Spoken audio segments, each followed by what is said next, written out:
Hi, good day at meron akong isang nakitang bagong video clip mula sa YouTube channel ni Dr. Ron. Ang title, Dr. Ron Answers Dr. Mata's Reaction to his viral video. Ngayon ko lang ito nakita. Tingnan natin kung meron kayong mapapala sa sasabihin ko ngayong araw na to. Pakinggan natin I'm just giving my reaction. Himay-himayin natin kung sino ang tama, or tingnan natin kung anong maaking maging reaction. By the way, ako isang general surgeon, surgical oncologist. Meron akong experience sa pagle-lecture about COVID. Nag-research din ako yan. Siyempre, nagbibigay ako ng lecture on COVID. Na-invite na rin ako sa isang international meeting about COVID infection. Nagbibigay ako ng mga interviews sa TV, sa radio. Pero aaminin ko sa inyo, hindi ako 100% magaling sa COVID. Nakapag-treat ako ng COVID patients, pero hindi kasing gagaling ng ibang mga doktor compared sa akin. Si Dr. Ron is, sabi niya, doktor siya ng physical therapy. Kaya tingnan natin kung ano yung sasabihin niya kay Dr. Mata's video. Ayan, good morning everyone. This is Dr. Ron again. Kanina nagla-live ako, bigla ako naputol. Pinuputol ako ni Facebook.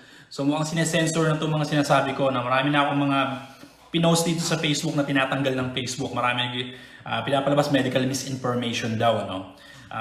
So anything about this discussion will be banned soon enough. Baka itong buong page na ito, maban na ito eh. So, lulubos-lubosin ko na since...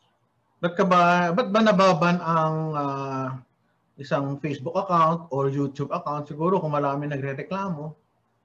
Ang YouTube naman at saka Facebook hindi na agad basta magbaban. Meron siguro silang, hindi ko alam kung artificial intelligence o meron silang tao na talagang tumitingin doon sa mga nireklamo ng users.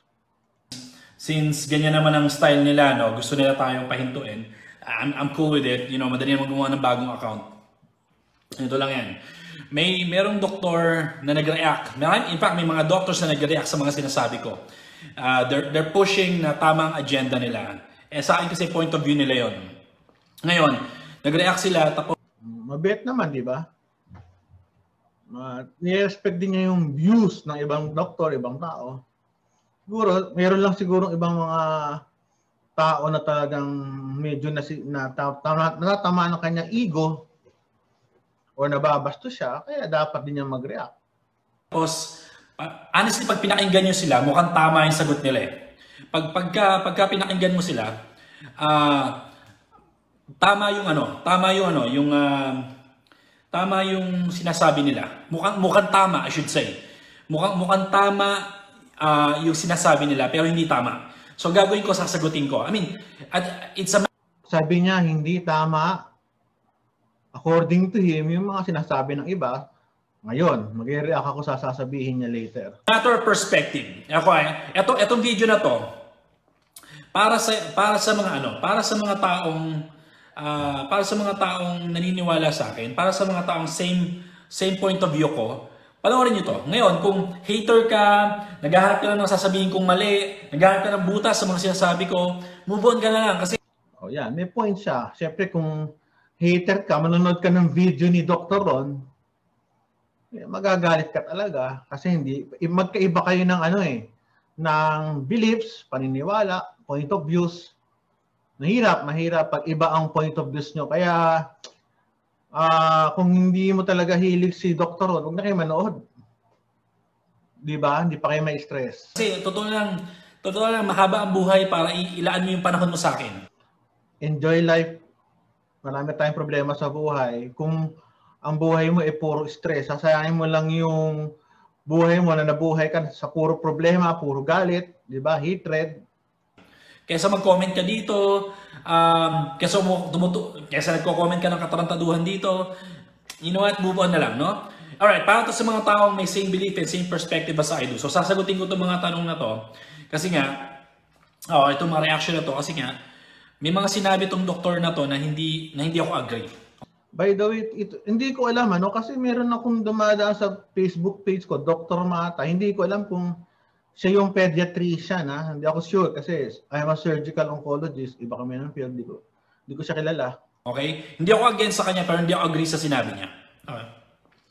Sabi ko kasi, di ba, stop testing. Stop testing. Kasi pag nag-stop testing ka, hindi mo malalaman kung sino ang may COVID infection. Ang problema kasi sa stop testing, okay, kasi maaaring sabihin natin yung COVID, karamihan naman dyan, mild, moderate, wala naman nangyayari. Kaso, baka mamaya carrier ka at mahawahan mo yung mga tao na may comorbidities, ibang mga sakit, meron silang immunity problems. Ako sa tingin ko, yun lang siguro ang dahilan din. Tsaka para siguro matapos na to na kasi kapag may infection, may posibilidad na magkahawa-hawa talaga tayo. Maraming asymptomatic, walang nararamdaman, pero paano naman yung mahawahan mo na hindi kaya yung virus? So sa tingin ko, personal opinion ko, kailangan meron pa ring testing. Ewan ko lang siya, sabi lang mass testing kung kailangan yon, matinding pag-aaral yan kung feasible ba o hindi ang mass testing.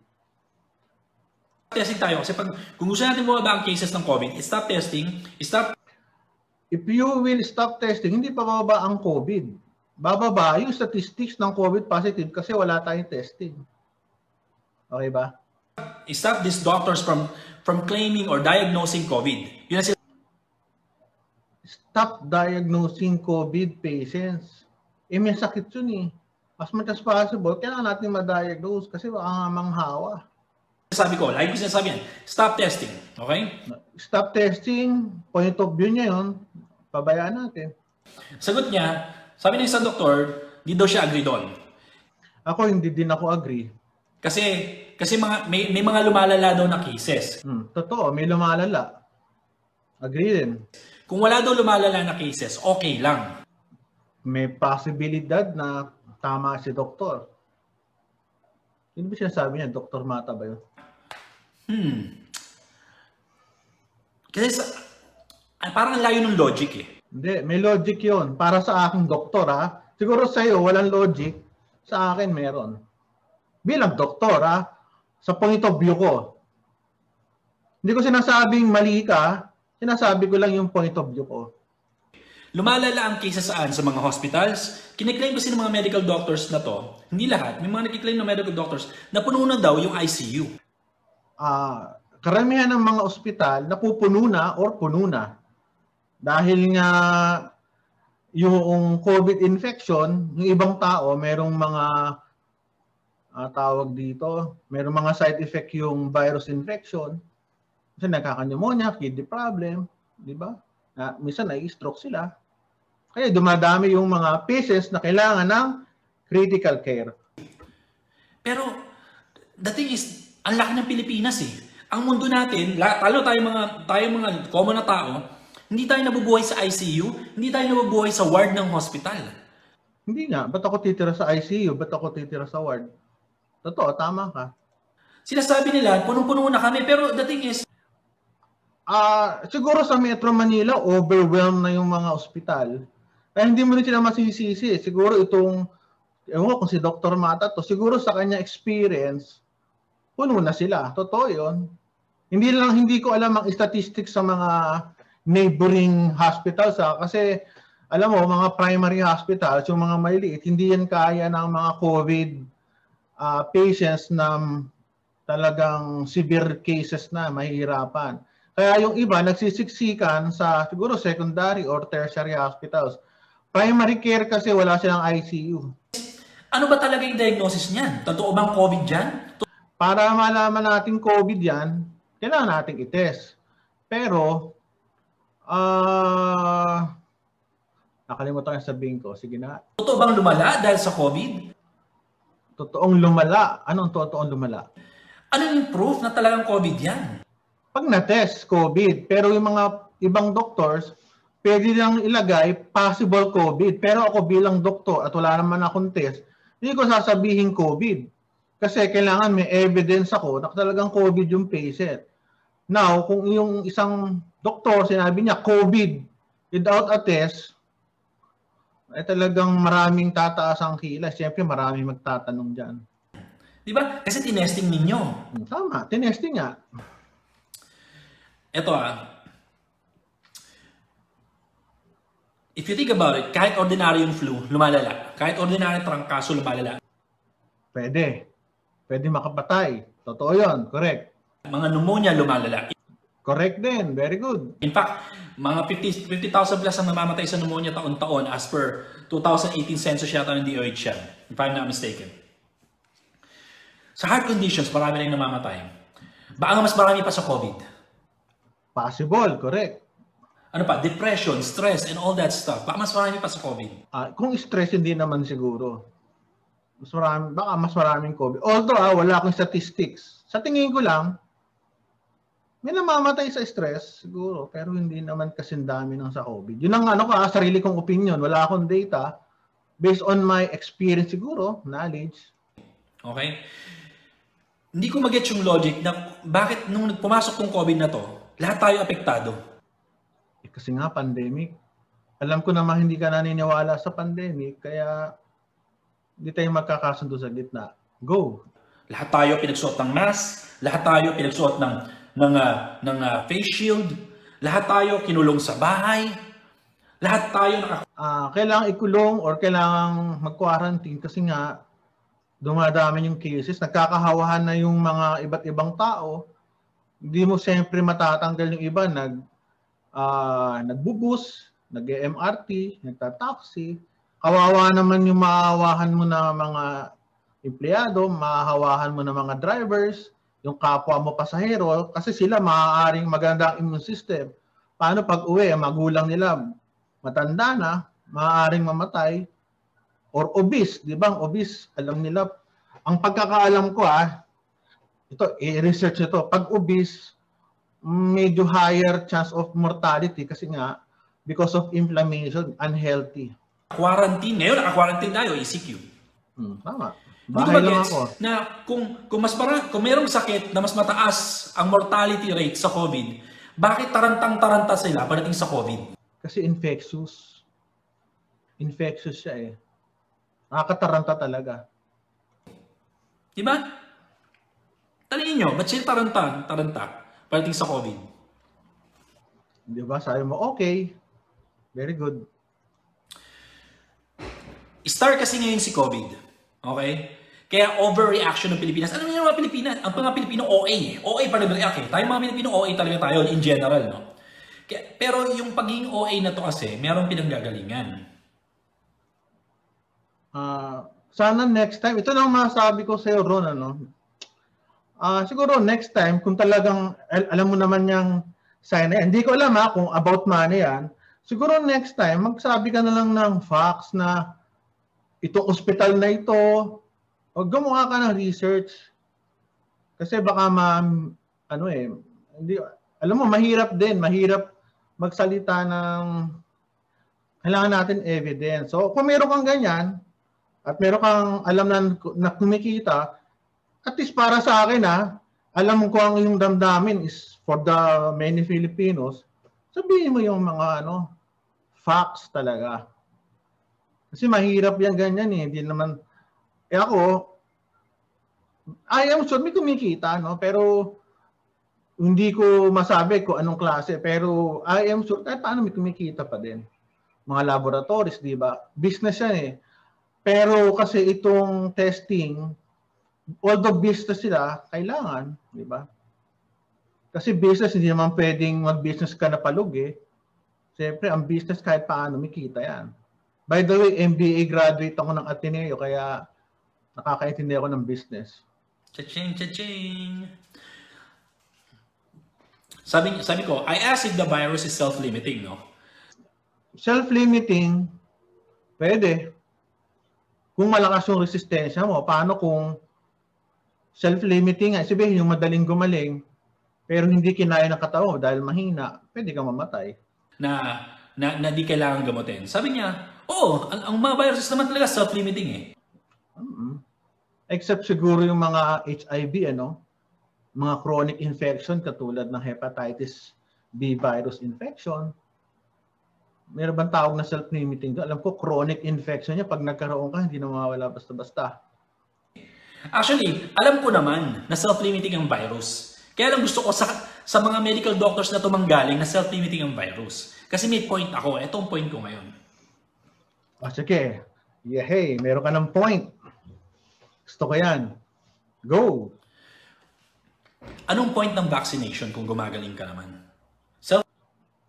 Ang vaccination, ito sasabihin ko sa iyo, bilang doktor, kaya ka nagba-vaccinate para pag na-expose ka, yung viral infection, hindi malakas ang impact sa katawan mo dahil meron ka ng mga antibodies laban sa virus na yon.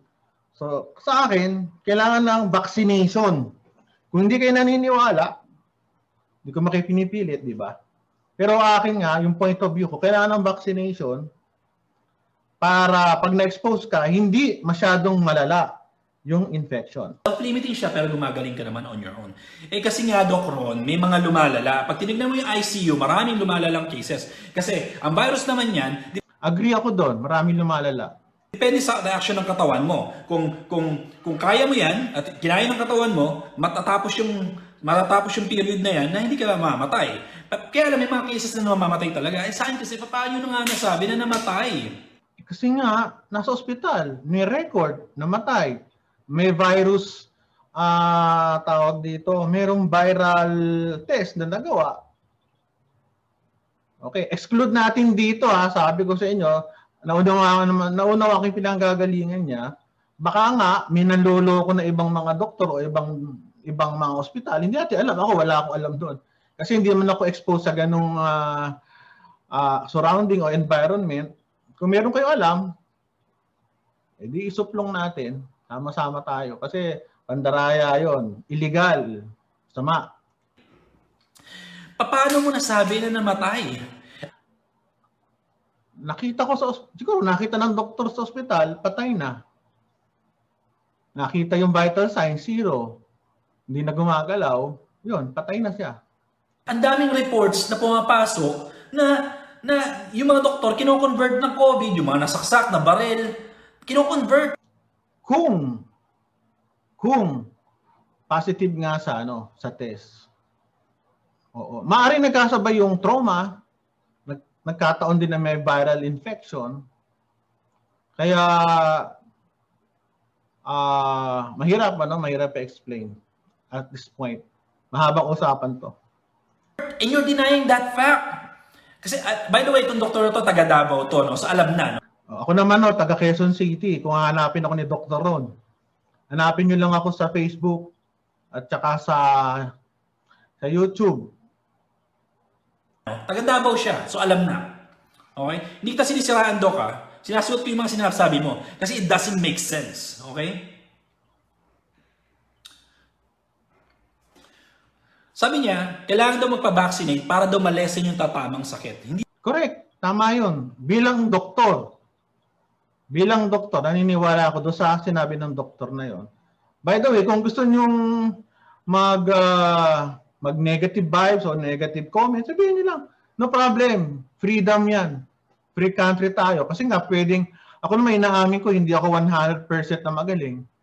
Pwedeng mali din ako. Kaya okay lang yon. Hindi naman daw nagpapavaccinate para hindi ka natamaan.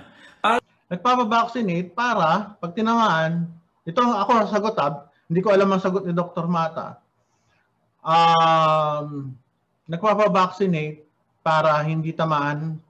Actually, nagpapavaccinate ka para hindi lumala yung sakit mo kung tamaan ka. Para lang daw malessens. For example daw, imbis na ma-ICU ka, baka doon ka lang sa... Agree ako doon. Sa ward.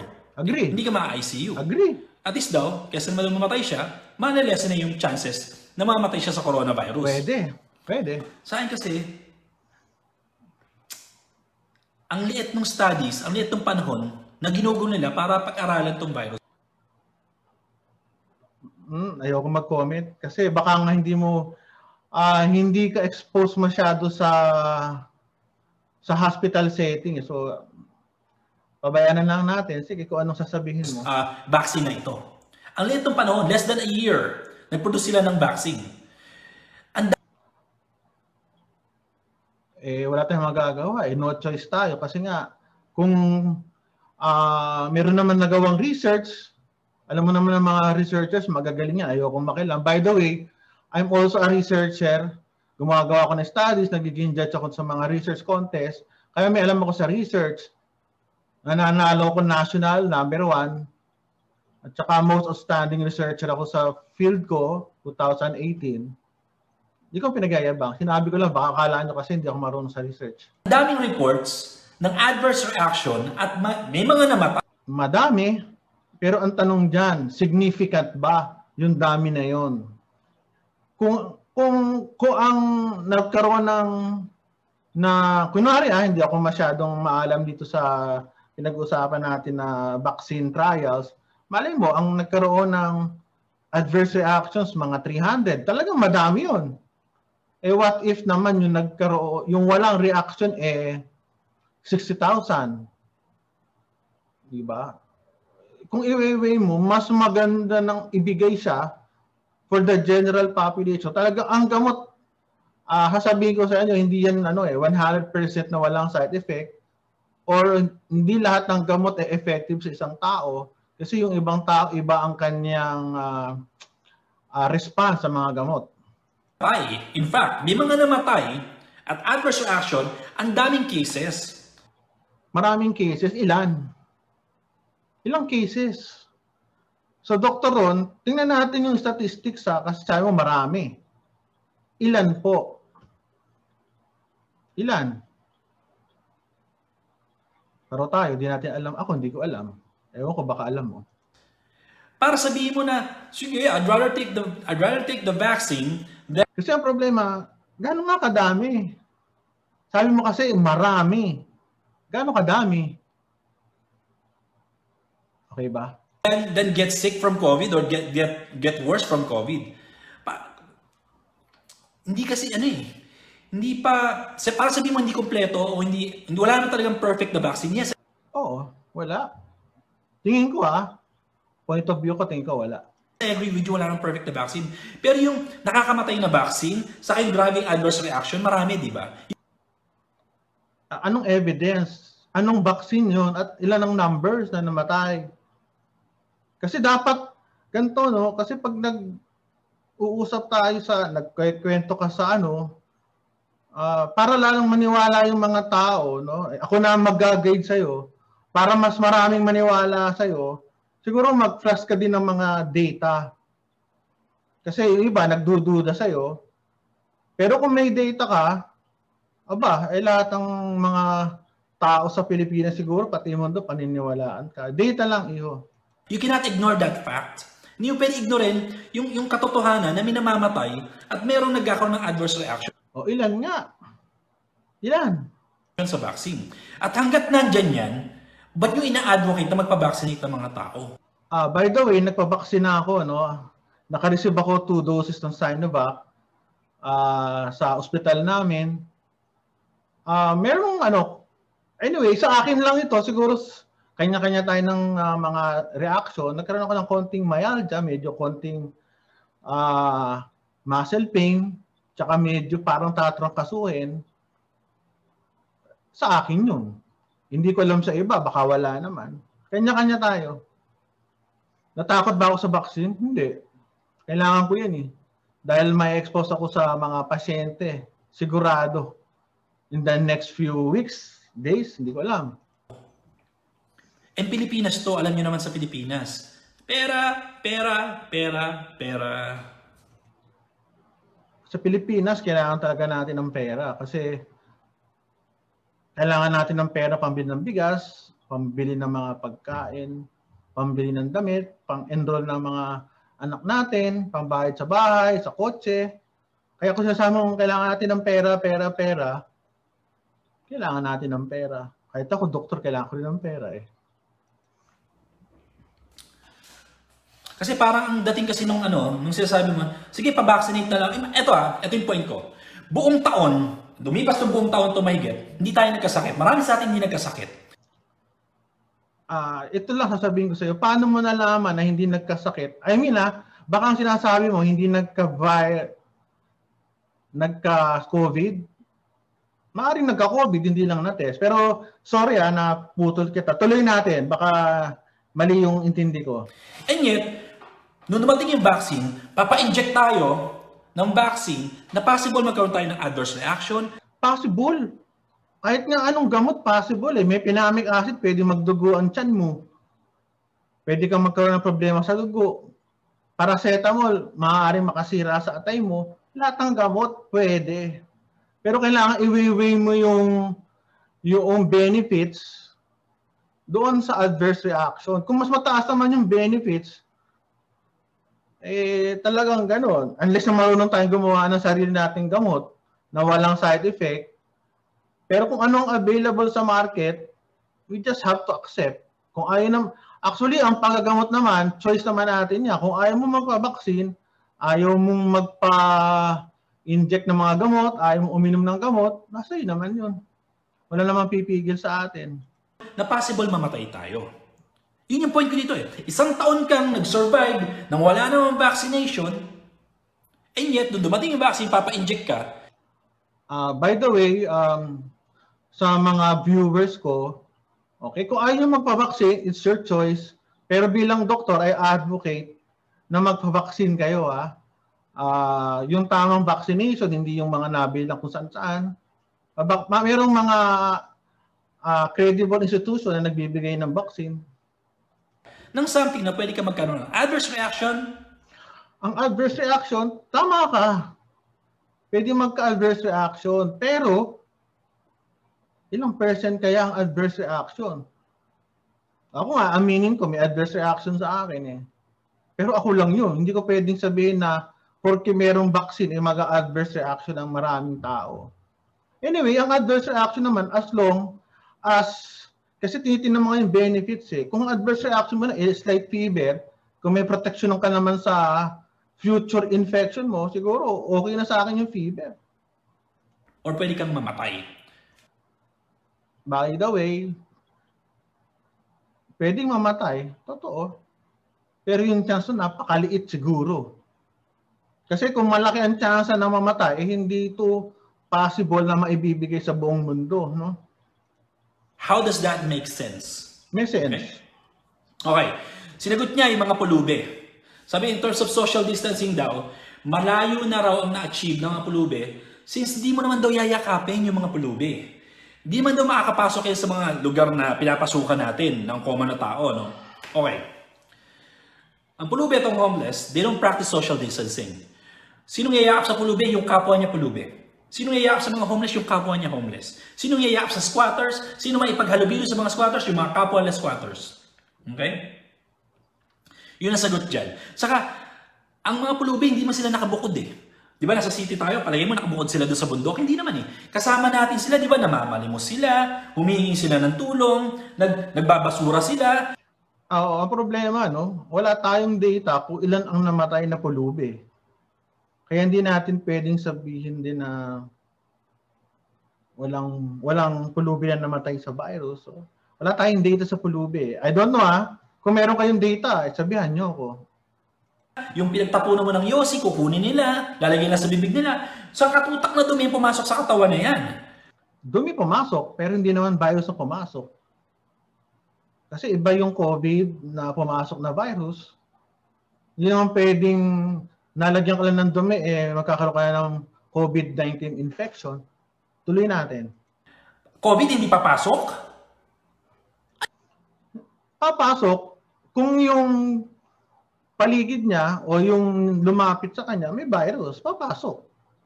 Pero kung wala namang papasok na virus infection, ba't siya magkaka-COVID? Ano yun? Kasi naka-social distancing tayo, automatic sa pulubi, kaya hindi papasok yung COVID sa katawan nila. Sa katutak na dumi, pumapasok sa katawan ng mga yan. Anong sinasabi ninyo na malayo na na-achieve ng mga pulubi sa social distancing? Doc, eto Doc hindi ako galit sa'yo. Kinokorek ko na yung perspective mo kasi Bisaya ka kasi, okay? Nothing wrong with being Bisaya. My mother is Bisaya, okay? I'm half Bisaya, okay? Kaya lang parating kasi sa Tagalog, siguro nagkakaroon tayo ng language barrier. Baka hindi Magaling. At least naunawaan mo rin yung pinanggagaling ng kabilang doktor. Very good. tayo nagkakaintindihan because may language barrier tayo. Kaya yung sagot mo siguro medyo malayo na sa sinasabi ko, no? Yun lang naman yung point ko dito. Hindi ko inaano na Bisaya ako. Sinasabi ko, tingin ko baka may language barrier tayo, Doc. Okay? Okay. Sabi niya, regarding, well, balik tayo sa mga pulube. Yung mga pulube, kung talaga nakakamatay ang virus na yan, as DOH claims, as these medical doctors, as maraming medical doctors na nagkiklaim, kung talaga nakakamatay ang virus na yan, dapat nakahandusay na sa kalsada yung mga pulubi na yan. Okay. Ba't naman na-handle? Bakit naman sila babaksak kung wala namang infeksyon? Pwedeng namatay ang mga pulubi, ibang cause. Or pwede ring virus yun. Okay. Pero hindi ibig sabihin na porque may pandemic na, maapektuhan ng mga pulubi. So, mahirap mag-usap. Okay. Huwag na lang pulubi. Isipin na lang natin yung mga nasa palengke. Lagi nagbebenta sa palengke, nasa construction, nasa pantalan, nasa bukiran, ano pa. Kung talaga nakakamatay yung virus na yan, bakit ang liit ng stats kung meron man na namamatay ng mga tao na nakabilid sa kalsada?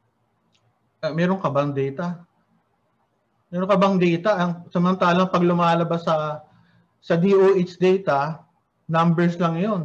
Hindi natin alam kung ano-anong mga hanap buhay nun.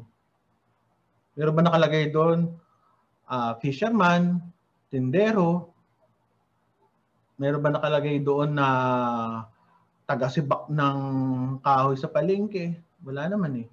Wala tayong data. So hindi natin alam kung sino-sino yung mga namatay.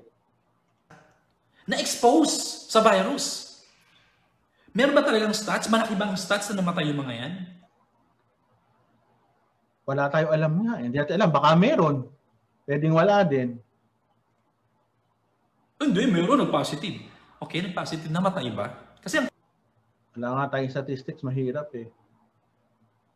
Ewan ko lang baka ang DOH may statistics regarding sa work. Tingnan natin. Ang pinag-usapan natin ito, nakakamatay ba? Huwag nyo ibahin yung usapan. Nakakamatay ang virus. Nakakamatay ba? Nakakamatay. Okay. Actually, baka kasi ang iniisip mo yung virus mismo eh. Sa akin kasi, ang nakakamatay, yung viral inflammation. Sabihin yung reaction ng katawan natin, dahil ang virus kasi, sila ang nagsisira ng kidney, nagsisira ng baga natin. Siguro, baka kasi ang gusto mo, directly yata ang gusto mo, pero siguro, indirectly, pwede din. Pero siyempre, hindi naman magkaka-pneumonia yan, hindi naman magkaka-kidney failure yan. Basta-basta, yung mga healthy people, kung hindi na, maaaring side effect yun ng viral infection nila. Punta tayo dun sa mga sa mga doctors na nagko-convert ng COVID. Kasi may mga... Yan, sige, go ka yan. Sumbong natin yun. Lalo na kung wala namang record na talagang COVID. Doctors, sabi ko, di ba, yung mga doctors na nagko-convert ng COVID kahit di man COVID. Sinagot niya. Pwedeng sabi ko, kasi yung mga doctors nga, minsan yan, lagay lang possible COVID. Possible. So, hindi pa sigurado kung COVID nga yun. Rin yun. Sabi niya, maniniwala lang ako kung sa governors at mayors galing yan. Yung information na yan. Kung governors at mayors ang nagsasabi niyan, doon lang ako maniniwala. Kasi may mga espiya sila. Imposibleng hindi nila alam yan. Doc, i-correct ko lang din yung perspective mo. Ang mga mayors at governors, hindi nila specifically hinahanap sino ba yung mga doktor dito na nagko-convert sa COVID kaya tumataas ang cases natin. Sino bang hindi yan ang concern ng governors at mayors. Para sabihin mo na ang governor at mayor dapat alam nila yan at sa kanila dapat manggaling yan, doon ka lang maniniwala. Parang ang labo yata nun. Saka, Doc, ang daming politicians na hindi ayos, na corrupt. Alam mo yan. Do you really think papansinin nila yan? Siyempre, papansinin nila kasi malalockdown sila. Ano ngayon kung ma-lockdown sila? They're not directly affected by it. Hindi sila direktang apektado kung ma-lockdown man sila. Bakit? May pagkain sila, may servidor sila, may bahay sila, naka-shelter sila. Ang apektado dito, direkta mga hihirap. Okay? Ngayon, balikan natin yung mga mayors at governors sa sinasabi mo, no? Sabi ko nga, they're not affected by it. Okay? Pangalawa, ang iisipin niya, hindi man ako doktor eh. Anong magagawa ko dyan kung tumaas ang cases? Yun ang isipin ng mga yan. Example mo si Mayor Isko, sabi niya, posible ba na di alam ni Mayor Isko na nangyayaring ganito? Yes! Posible hindi alam ni Mayor Isko. In fact, nagkaroon na nga ng report na nabisto ni Mayor Isko sa Malate, pinipeke ang testing. Pinipeke! Na-discover na ni Mayor Isko. Peke na ginagawang positive o ginagawang negative. Kasi ang alam ko nag-fake yung positive na gagawing negative. Hindi naman pwedeng i-fake ang negative gagawing positive. Pwede rin. Depende siguro sa sa kanilang plano, reason for doing that. Pero initially, alam ba agad ni Mayor Isko? Hindi! I doubt na alam niya. So Doc, malabo yung sinasabi mo na may mga espiya siya, may mga nagbabantay. Kasi Doc, ang mayor at governors at politicians, wala sila sa operations. Hindi sila doktor para mag-operate sa hospitals, para manggamot ng tao. Ang nanggagamot ng tao, supposedly, medical doctors. Sila rin yung nagbibigay ng diagnosis. So, hindi hahanapin ni mayor, ni governor, kung meron ba na may meki ng testing. Hindi niya agad hahanapin yan until maging issue yan, until maging controversial yan. Para naging controversial yan, doon niya hahanapin yan. Pero yung specifically hahanapin niya, ipo-point out niya sa ngayon, initially, hindi agad, Doc. Hindi agad. Mali yung perspective mo doon. Okay? Okay. Pangalawa, pang ilang point ko na pala. Sabi mo, dapat alam ng mga mayors at governors to. Una-una, hindi mo naka-PhilHealth ang mayors at governors. Palagay mo ba pipila yan sa PhilHealth line? Oy, ako pala si Mayor Isko, meron akong PhilHealth. Palagay mo pipila yan? And example, pumila si Mayor Isko sa PhilHealth. Wala ba silang PhilHealth? Mga government people. Alam ko may PhilHealth. Hindi ako sure. Hindi naman ako mayor o vice mayor. Sorry, inosente. Palagay mo, sinong doktor, sinong medical doctor ang magsasabi kay Mayor Isko na, Mayor Isko, medyo malaki bill mo eh. I-convert na lang natin sa COVID para pila natin sumagot. Sinong medical doctor ang tanga na gagawa niyan? Siyempre, alam niya, person of authority yan, hindi niya gagawin yan. Siyempre, matalino rin naman medical doctors.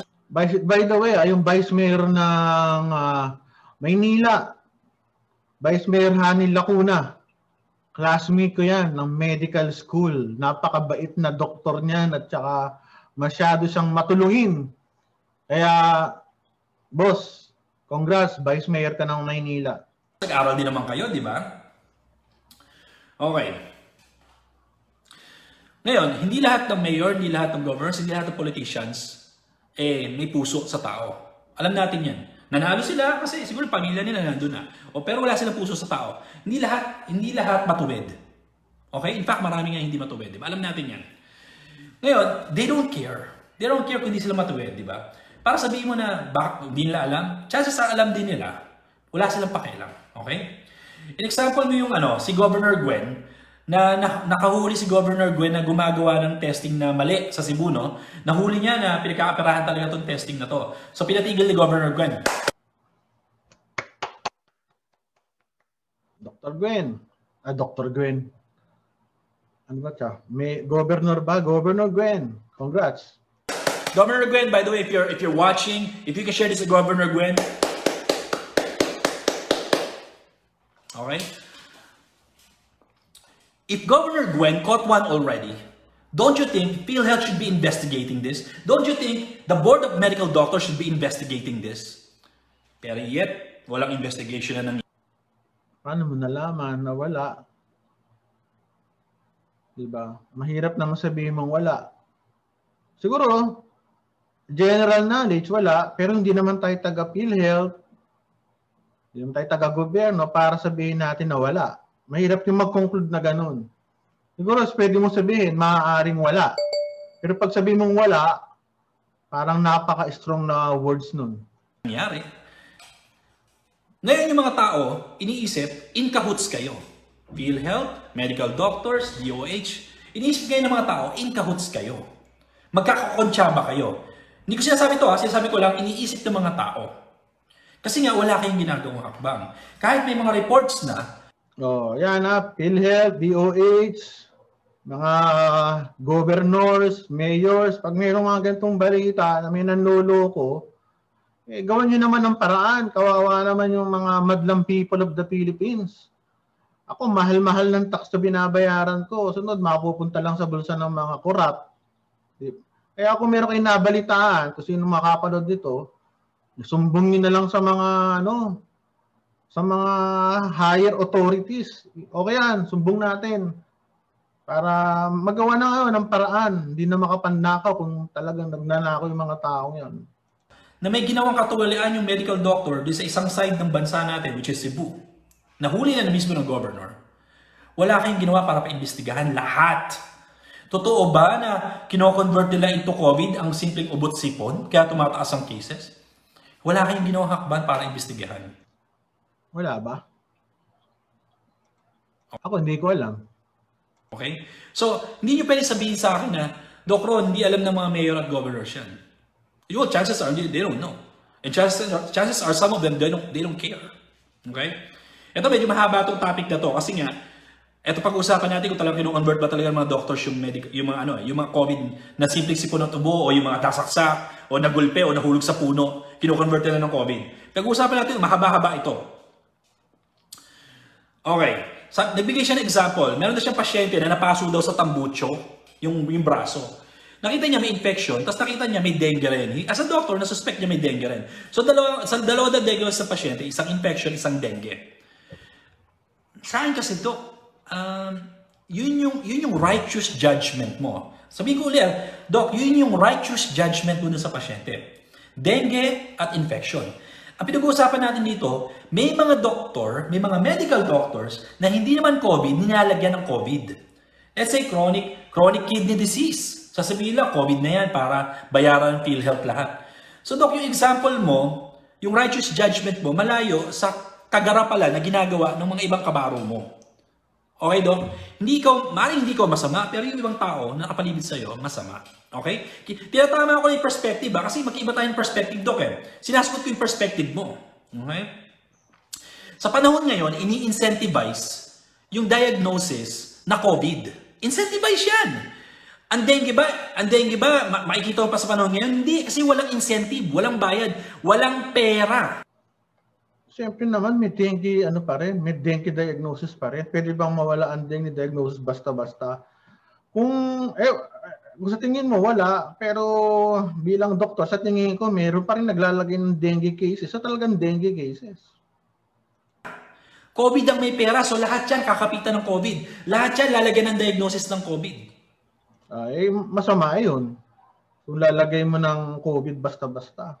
Para lang kumita yung ospital mo, kumita yung doktor. Masama. Lalo na kung di naman talaga COVID. Nung mga garapal na doktor, hindi lahat ng doktor, yung mga garapal na doktor. And I know you're denying that fact kasi sabi mo hindi galing sa mayor at governor. Pero Doc, you cannot deny the fact that these people watching right now, that these people following me, that these people observing, maraming tao na kahit hindi pa napapakinig sa akin, alam nila na nangyayari yan. In fact, nangyayari na nga yan sa lola ng wife ko . Gustong gawing COVID. Gustong gawing COVID sa Pangasinan. Hindi na pumayag yung auntie. Bakit? Kasi pupunta pa silang Dagupan . So, Doc, para sabihin mo na hindi nangyayari yan, you are wrong. Nagkakamali ka, Doc. Okay? Alright. Nabigay siya example, sabi niya, paano yung pulis na namaril na mag-ina? Diba? Lahat ba ng pulis gumagawa nun? Diba? Doc, we're not generalizing here. Hindi ko sinasabi na lahat ng doktor gumagawa nun. Kasi sinasabi mo, lahat na ba ng pulis gumagawa nun? Doc, sinasabi ko, may mga gumagawa sa hanay ninyo. Hindi ko sinasabing lahat. Maraming matinong medical doctor sa Pilipinas, pero marami rin na corrupt. Marami rin manggagancho. Marami rin magnanakaw. Yung MD nila magnanakaw na doktor. Yun ang MD nila.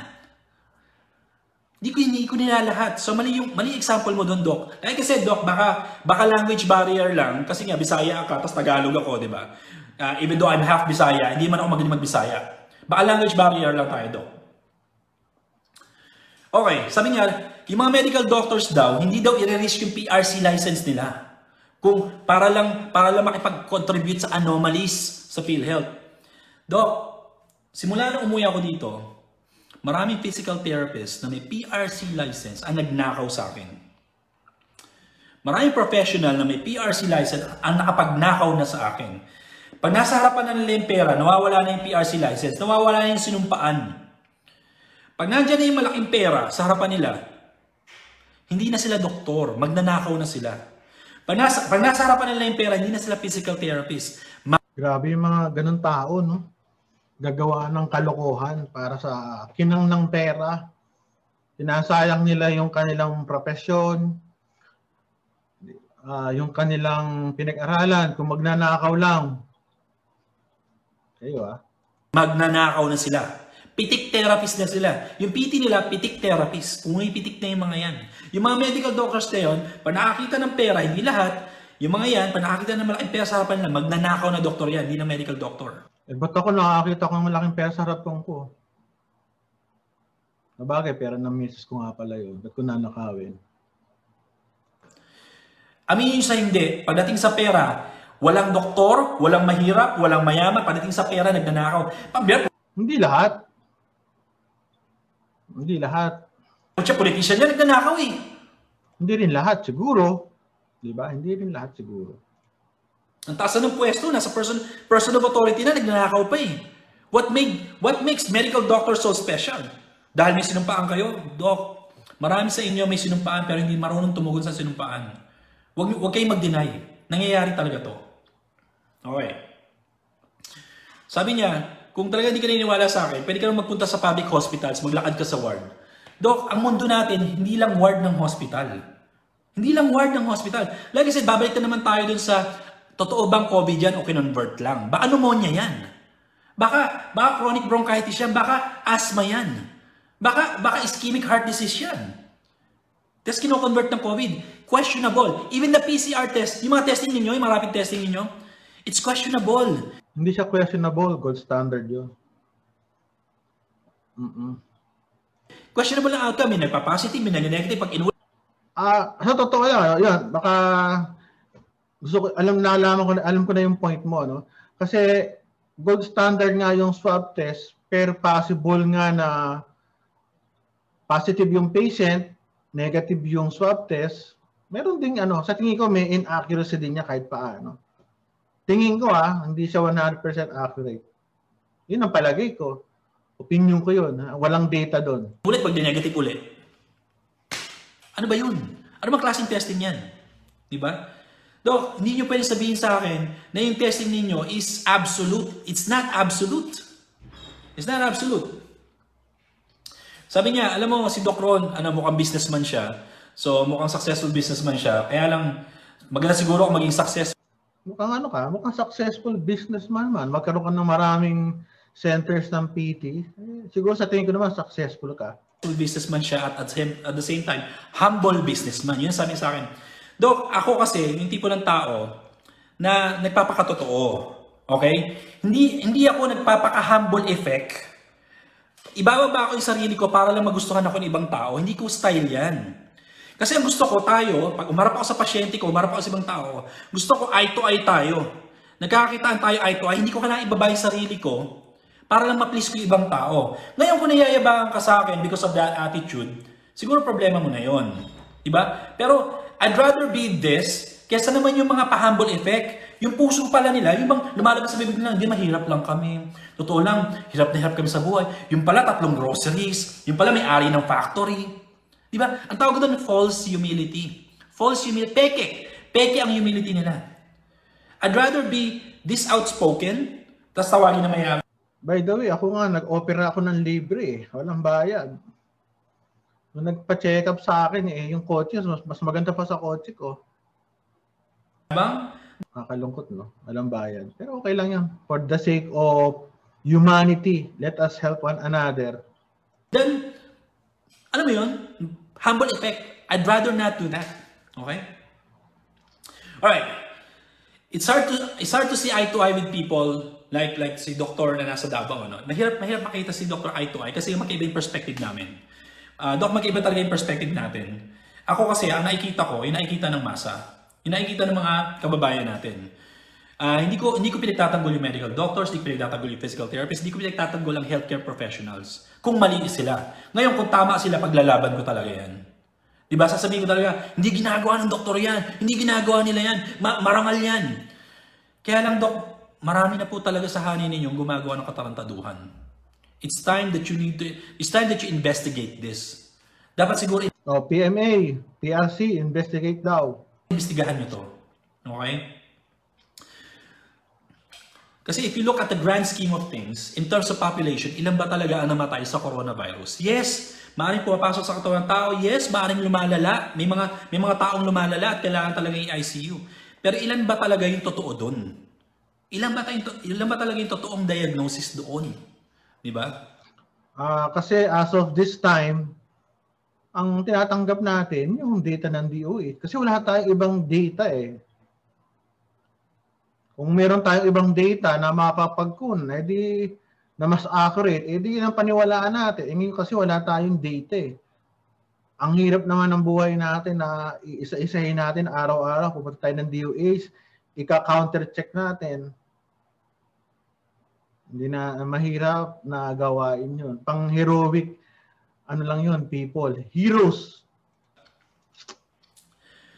Kasi if you think about asan na yung census ng pneumonia, asan na yung census ng stroke, asan na yung census ng fatal heart diseases, asan na yung census ng flu, nawala na. Meron. Punta ka ng DOH, punta ka ng mga health centers. Pero sa akin, tingin ko kung gusto mo ng data, nasabi mong nawala, meron yan. Baka lang hindi lang publish. Pero kung pupunta ka sa Department of Health, or even WHO, yung record ng Pilipinas, nandun yun. Kasi si COVID ang star ngayon. Si COVID ang nabibigyan ng incentives. Si COVID ang nabibigyan ng bayad. Siyempre, uunahin yan. May award, may reward eh. Siyempre, uunahin yan. Tataas talaga cases niyan. Kaya nga sabi ko... By the way, yung mga COVID positive sa Pilipinas na nire-report ng DOH, ang pagkakaalam ko, yung mga positive swab test. Kasi hindi ka naman pwedeng walang test, ilalagay mo doon, positive. Yun ang alam ko, di ba? Correct me if I'm wrong. Stop testing. Kasi kung wala... Opinion ko, do not stop testing. Wala naman yung symptom, huwag niyong i-test. Hindi requirement sa pag-travel dapat ang testing. Meron bang ganun? Hindi requirement? Anyway, hindi ko kasi alam yung mga ibang regulations sa ibang bansa. Hindi naman ako lumalabas ngayon. Kaya, okay? Ngayon, pag pumunta sa inyo, talaga may sakit, merong symptom, i-test ninyo. Di ba? Pero stop testing kung wala namang symptom. Lahat ng bagay na lang tinetesting nyo. Tapos yung mga bagay na nakasaksak, nasagasaan, nadapa, nahulog, COVID na kasi may PhilHealth. Isa pang rason kung bakit yung mga pulube hindi nagkaka-COVID o hindi masyado na-report na may COVID kasi wala silang PhilHealth. Chances are walang PhilHealth yung mga yan. Kaya syempre, kung walang PhilHealth, paano nga naman gagatasan yan? Paano nga naman magkakapera dyan? Ang hirap din kasi, no? Kasi yung mga words mo masyadong harsh. Alam kong merong bugso ng damdamin, kaso nga lang, medyo harsh eh. Parang lahat na lang di ba? Okay. By the way, kaya ako nagaganto, I'm also a certified personal coach. Nagde-develop ako ng mga personalities, mga businesses, at health din. Tumutulong ako sa mga tao, nagle-lecture ako sa other people, organizations, yun lang. Ngayon, naka-ECQ na naman tayo. Sinabi ko na kanina kasi merong mga masasamang loob na nasa pwesto. Merong mga taong hindi honest na nasa pwesto. May mga taong nasa pwesto na hindi ayos ang ginagawa. I'm not anti-government. Sinasabi ko lang may mga tao na nasa pwesto na hindi dapat nasa pwesto. Siguro comes next election, please vote wisely. Huwag na natin iboto yung mga nakahanay ngayon. Kung boboto kayo, siguro magsaliksi kayo. Kasi alam mo naman, pag botohan minsan kung ano lang yung bugso ng damdamin ng mga kapitbahay, mga nakikita sa social media. Next time, mag-ano kayo, mag-research siguro. Importante yun. Kung talagang very, tawag dito, serious kayo sa election. Nating iboto yung mga involved sa pandemic ngayon na gumagawa ng katarantaduhan nitong ECQ, lockdown and all this shit. Huwag na natin iboto yung mga taong yan. Bumoto na tayo ng iba. Basta iba na lang. Di ba? Just use your judgment. Hindi man natin mapaperfect yan eh. Hindi man natin malalaman yung laman ng utak ng tao eh. O laman ng loob ng tao eh. Bumoto na lang tayo maayos next time. Huwag na kayong umasa doon sa lugaw na may 500. Huwag na kayong umasa doon sa mabait pagsalita ko no. Huwag na kayong umasa doon sa matapang ko no. Huwag na kayong umasa doon sa matalino ko no. Magaling siyang magsalita, no? Walang script pero tuloy-tuloy. May laman, may laman. No. Siguro talagang suriin nyo muna yung boboto nyo bago nyo iboto. Alam ko medyo mahirap yan. Matagal na natin problema yan. Pero at least, let's do our best na bumoto ng tama next election. Ano?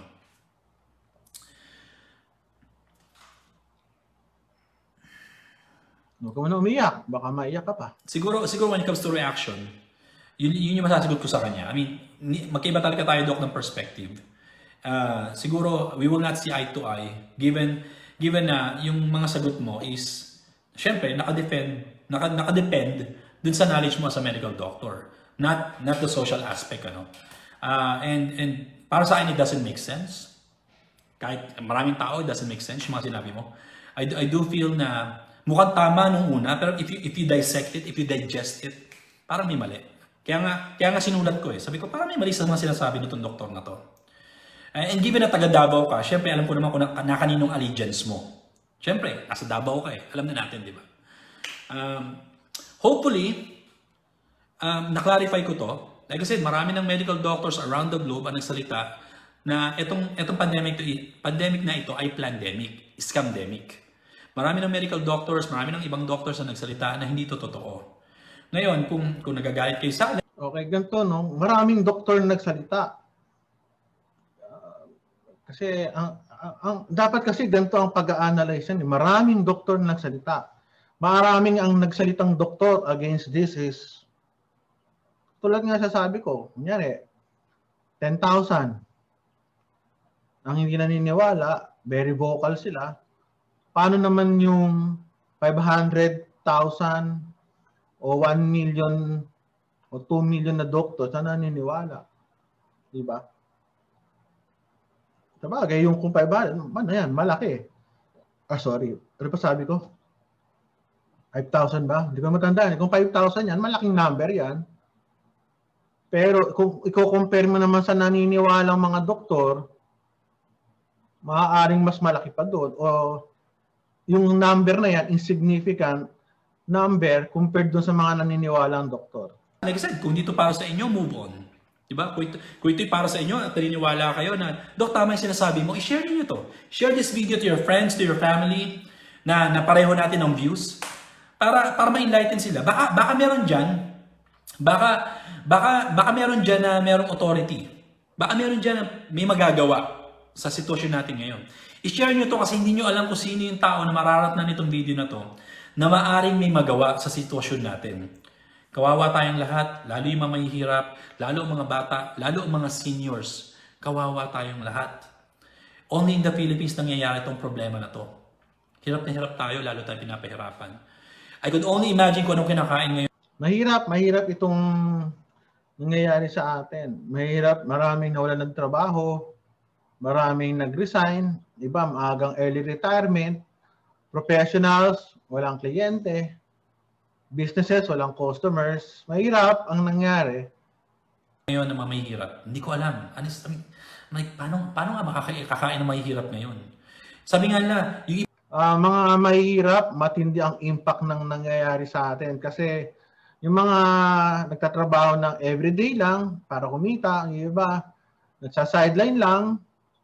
Paano kung wala kang trabaho ngayon? Tama nga, ano mapapakain mo sa mga anak mo?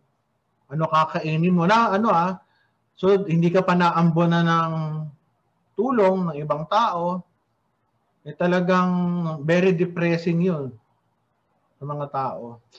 Iba nagpa-panic buying na, kami panic lang talaga. Nag-gets nyo yun? Iba nagpa-panic buying na, kami panic lang. Nakakatawa pero nakakalungkot kasi you know if I have the money, if I have the budget, yung hindi ng gobyerno ng budget, sisiguraduhin ko nabigyan lahat eh. Totoo lang, sisiguraduhin ko nabigyan lahat. Yung SAP na hindi dumarating, yung mga LGU na namimili kung sino yung bibigyan lang, yung kamag-anak lang nila ay yung kakilala nila. Kaya hindi dumating yung SAP eh, kaya hindi dumating yung mga yun eh. Kasi napunta sa kamay ng mga korap, napunta sa mga kamay ng magnanakaw. Anyway guys, this is just my opinion. I don't care kung maniwala kayo sa akin or hindi. Sinasabi ko lang naman ito. Like I said, baka makat na tong page ko eh. Baka maban na tong page ko eh. Baka mablock na to eh. So nilulubos-lubos ko na. Kung mawala man ako dito sa page na to, kung mawala man tong page na to, siguro I'll try to find another platform kung saan ko siya pwedeng sabihin. Marami naman akong pages eh. Yeah, hindi lang naman tong page ko eh. I-like nyo lang yung mga pages ko, yung mga Quezon Avenue Active Life, Alabang Active Life, ano ba, Mandaluyong Active Life and all that stuff. Type nyo na kung ano sitin nyo, tapos dagdag nyo Active Life. Guys, maraming salamat sa pakikinig. By the way, marami ka palang business centers. Good luck sa'yo.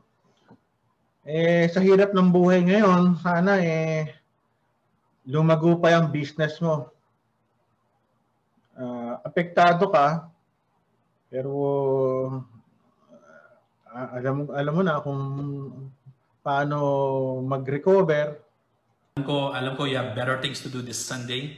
Para naman doon sa mga walang ginagawa at nakikinig lang sa akin at nag-agree sa akin, maraming salamat, pareho tayo ng views. Alam ko gusto natin magkilos protesta, kaya lang paano? May kakilala ba kayo? I mean, kung meron kayong kilos protesta, sabihin nyo lang sa akin. Diba? Kung meron kayong rally, sabihin nyo sa akin. I'd like to join. Totoo lang. Kasi hindi na tama. Hindi na tama nangyayari. Anyway guys, this is Dr. Ron. Stay chill. Don't be a hater. Make sure na maliwanagan kayo sa bagay-bagay bago kayo mag-decide kung ano yung tama sa inyo. Make sure na yung tama sa inyo ang susundin ninyo, hindi yung tama sa ibang tao. Okay? Kasi maraming mga ano ngayon eh, maraming mga nag-react sa videos ko kasi nagba-viral. Nakala mo tama sila pero mali naman. Meron pa nga yung Australianong racist eh. Yung Australianong racist, unsubscribe na kayo doon, wag na kayo mag-subscribe doon. Racist yung motherfucker na yun, yung Australiano na yun. Wag na kayo Namura pa. Next time baka ako namurahin ito ah. Huwag naman. Si Adam Betlog, huwag na kayo magsasubscribe doon. Sino pa? Si Banat Pisot. Sa akin pwede mo itawag Ruel Calvo. Yun na lang. Calvo naman yun. Si Bayot Pisot. Diyos ko po. Yung mga taong sinasubscribe ninyo, puro nonsense sinasabi. Hindi nga nakaka-relate sa mga tao, hindi nga nila nakikita yung paghihirap ng mga tao eh. Anyway guys, this is Dr. Ron. Mamayang muling gabi, pag-usapan natin ito. Yun lang. Ito walang script to. First time ko siyang marinig. Kung ano ang paniniwala nyo, I respect it. Okay, yun lang. Have a great day to everyone. Bye-bye.